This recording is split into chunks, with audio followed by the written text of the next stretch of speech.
आत्मा की चाह को कभी दबाना नहीं चाहिए। आत्मा में परमात्मा रहता है। अरे वारे ज्ञानी धन्य है।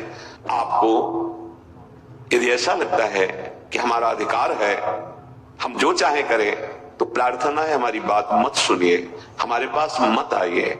आपको लाभ की जगह हानि मिल जाएगी। क्यों? अवहेलना, अवज्ञा, तो स्वाद अवज्ञा तुरंत भवानी, कर कल्याण अखिल के हानि। श्री भगवान कहते हैं ऐसे लोगों की पहचान है वो हर समय चिंता में जलते रहते हैं। बहुत विचित्र विचित्र खोपड़ी रची ब्रह्मा जी ने। एक लगा आप ब्रह्मचर्य का उपदेश करते सब ब्रह्मचारी हो जाएगी सृष्टि, तो कैसे चलेगी?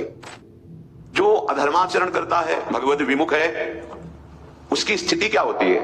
बोले चिंता परिमेयाम च प्रणयांतामुपाश्रिता कामोपभोग परमा एतावदिति निश्चिता। श्री भगवान के ही वचन है। जिसने सुख प्राप्ति की लालसा से ये निश्चय बुद्धि में कर लिया कि भोगों के भोगने में सुख है, उसकी मानवता भी चली जाती है। दैवी संपदा, भागवती गुण, साधुता, ये तो बहुत दूर की बात, मानवता भी चली जाती है। आप देखो अपने हृदय में, जब आप सुख की लालसा से अधर्म आचरण में गए तब आपकी स्थिति क्या थी? सब अपने हृदय में देखो। कोई ये थोड़ी है कि एक की बात हो रही, सबकी बात हो रही। भगवान के वचन है ना, सर्वज्ञ है, सर्वांतर्यामी, सबके हृदय में निवास करते हैं। सुख की लालसा से जिसने बुद्धि की प्रेरणा ये हुई कि भोगों में सुख है और ये बात बुद्धि की मान ली, उसकी मानवता का विनाश हो जाता है। जो मानव के आचरण है उन आचरणों से गिर जाता है। जैसे कल किसी ने प्रश्न किया, आप कहते हैं कि मांस मत खाइए, अगर नहीं खाएंगे तो कोई ना कोई तो खाएगा ही, तो हम ही क्यों ना खा ले?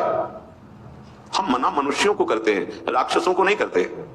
यदि आप राक्षस हो तो यहां आने की जरूरत नहीं है और हमारी बात सुनने की जरूरत नहीं। राक्षस को क्या मतलब साधु की बात सुनने की? मां नहीं मातु पिता नहीं देवा, साधुन ते करवावे सेवा, जिनके ये आचरण भवानी ते निश्चर समझानो प्राप्त। वो राक्षस हैं। देखो देखो, माता पिता का अपमान करते, संतों की अवहेलना करते, उनको भिखमंगा समझते हैं, उनको चिंता, दुख, शोक, अधर्माचरण, ये सब दूर हो जाएंगे। आत्मा की चाह को कभी दबाना नहीं चाहिए। आत्मा में परमात्मा रहता है। अरे वारे ज्ञानी धन्य है। ब्रह्म ज्ञान बिन नारी नर करे न दूसरी बात, कौड़ी लागी लोभवश करे विप्र गुरुघात। ये ज्ञान होगा। ज्ञान तो हिरण्यकश्यप भी बहुत जोर का उपदेश किया जब हिरण्याक्ष का वध हुआ अपने परिवार को, पर उनमें से एक शब्द भी अपने आचरण में नहीं लाया, अपने जीवन में नहीं लाया। कैसी मंद बुद्धि हो गई। आपका जहां जन्म हुआ है उसको कहते हैं मानव देह, और इसे देव दुर्लभ कहा गया है। किस लिए देव दुर्लभ? कि जिस सुख की खोज में हमारे द्वारा बहुत अधर्माचरण होते रहे, उन अधर्माचरणों को भस्म करके अब नए ऐसे परम पवित्र आचरण करेंगे जिससे हमें वास्तविक सुख मिल जाए। ये मानव देह इसलिए है। आपको यदि ऐसा लगता है कि हमारा अधिकार है, हम जो चाहे करें, तो प्रार्थना है हमारी बात मत सुनिए, हमारे पास मत आइए। आपको लाभ की जगह हानि मिल जाएगी। क्यों? अवहेलना, अवज्ञा, तो स्वाद अवज्ञा तुरंत भवानी, कर कल्याण अखिल के हानि। भगवान ने उसने एक और बात कही, हम नहीं खाएंगे तो जीव बहुत बढ़ जाएंगे, फिर सृष्टि में क्या होगा? तुम बलवान और सुख भावना की पूर्ति के लिए ऐसा करते हो, तुम राक्षस नहीं हो। तुम्हारी बुद्धि तुम्हें गलत सलाह दे रही है। प्यारे, ये जीवन भगवान की प्राप्ति के लिए, और जो भगवान की प्राप्ति के मार्ग में चलता है वो किसी भी जीव से द्रोह नहीं करता, किसी भी जीव को कष्ट नहीं देता, अपनी इंद्रियों की दुलार के लिए किसी को पीड़ा नहीं पहुंचाता, वचन से भी। फिर हिंसा आदि तो बहुत दूर की बात है। ये अज्ञान में फंसे हुए प्राणी समझते नहीं। प्रश्न उस, आप कहते हैं मछली ना खाइए, अगर नहीं खाएंगे तो रोडों में मछली घूमेगी। कैसी कैसी बुद्धि है, कैसी बुद्धि। सृष्टि का बैलेंस बनाने के लिए उसका अवतार हुआ है। वो जो कह रहा ना मछली के, भैया 3 लीलाएं हैं, सृजन, पालन, संहार।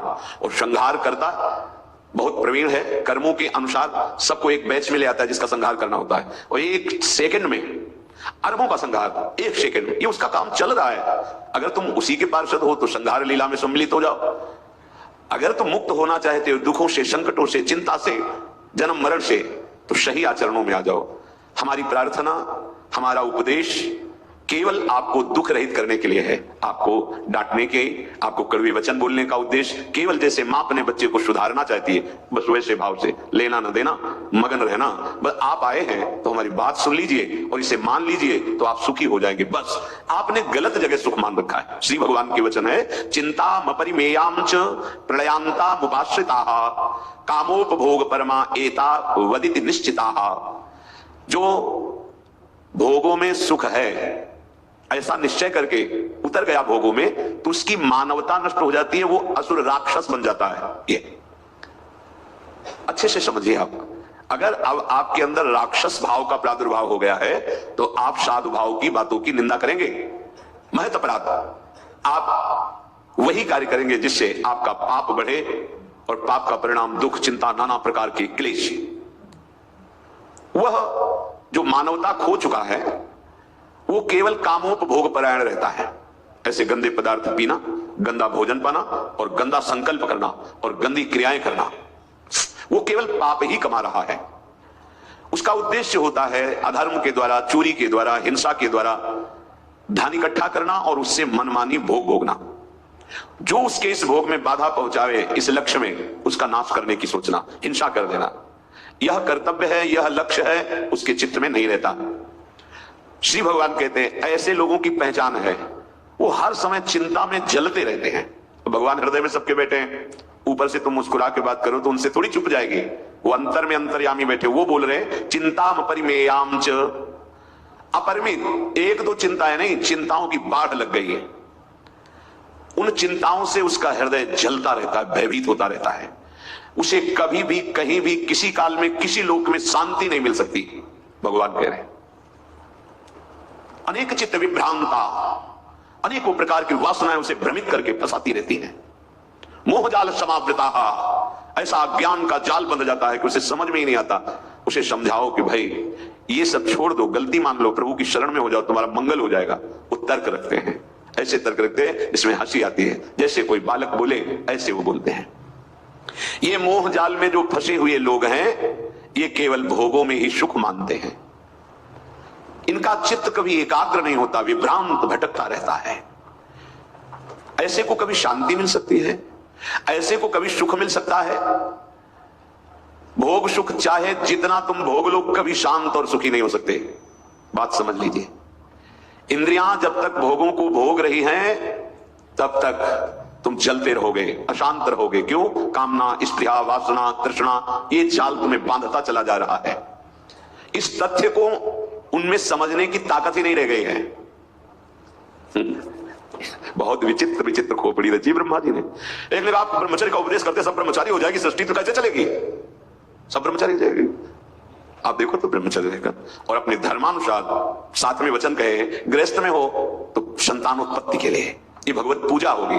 आप जब ब्रह्मचर्य रहेंगे और फिर ऐसी भावना संतानोत्पत्ति की, तो चाहे पुत्र हो या पुत्री हो, वो समाज सेवी, जन कल्याण करने वाले, देशभक्त, भगवत भक्त ऐसे होंगे।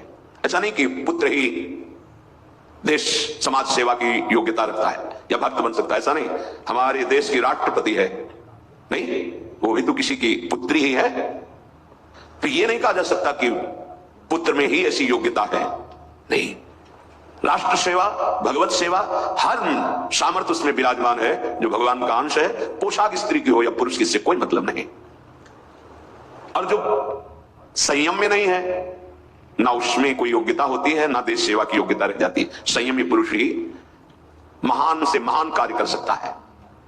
कुमार्ग में सुख नहीं है, ये हृदय में बैठा लीजिए। ये इतना माया का प्रलोभन प्रबल है कि सत्संग के सुनी हुई वाक्य अंदर आएंगे भगवत प्रेरणा से कि देखो वहां ये बात कही गई थी, आप ऐसा ना कीजिए, पर आप उसे स्वीकार नहीं कर सकते। क्यों? क्योंकि आपके अंदर बल नहीं रह गया है। बल, नाम बल, श्री हरिवंश नाम बल लहो, ये बल है। यदि एक क्षण भी नाम ना छूटे तो आप महाबली हो जाएंगे। बाहर के जो बल शारीरिक बल है, इससे अंदर के शत्रुओं पर विजय नहीं प्राप्त कीजिए। बहुत आप कुश्ती लड़ लेते हो, काम से लड़के दिखाओ, मारो धोबिया पछाड़ के भाग जाए, कभी आवे ना। है कोई वीर? कोई वीर नहीं हो। जब धोबिया पछाड़ मारेगा तो आप चाहे जितने बड़े बलशाली हो, आपको घुटने टेकने पड़ेंगे। ये माया के महाबली पहलवान है। काम, क्रोध, लोभ, मोह, मद, मत्सर, अगर इनको कोई परास्त कर सकता है तो नाम जापक, केवल नाम जापक, केवल नाम। बात समझ लीजिए। रोज चर्चा इसी बात की होती, नाम। श्री सूरदास जी महाराज कहते हैं चिंता, दुख, शोक, अधर्माचरण, ये सब दूर हो जाएंगे। अब तुम नाम गहो मन नागर। नागर माने चतुर होता है, प्रवीण होता है, बड़ा प्रवीण है मन। देखो कैसे फुसला के हमको भोगों में फंसा दिया, कैसे फुसला के अधर्माचरण करा देता, बड़ा प्रवीण है। सूरदास जी कहते तुम्हारी प्रवीणता मन इसी बात में है कि तुम नाम पकड़ लो प्रभु का। मन तुम सुखी ही तो चाहते हो ना, 5 ज्ञानेंद्रिय 5 कर्मेंद्रियों से जो तुम अधर्माचरण कराकर भोगों में सुख ढूंढ रहे हो, बड़े प्रवीण बनते हो। क्या आज तक तुम सुखी हुए? तुम्हें विश्राम मिला? नहीं मिला। अब मेरी बात मान लो। पायो नाम चारु चिंतामणि उर करते न खसई हो, अब लो नशानी अब ना सही हो।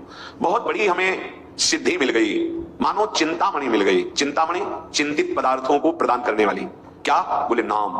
कहां रखना है? बोले उर करते न, हृदय रूपी हाथ में नाम रखना है। यहां राधा राधा राधा राधा। अब तुम संबोधन करें, बहुत कुछ कर लिया, अब नाम गहो मन नाग। अय चतुर्मन प्रवीण मन, अब तुम नाम राम ही भजे चतुर नर। वही प्रवीण है जो वस्तु व्यक्ति आकर्षण व्यवहार क्रियाएं इनके करते हुए नाम जब चला रहा है। क्या होगा? बोले कालाग्नि तुम्हें आंच भी नहीं पहुंचा पाएगी और सदा सुख सागर में डूबे रहोगे। परम सत्य, परम सत्य।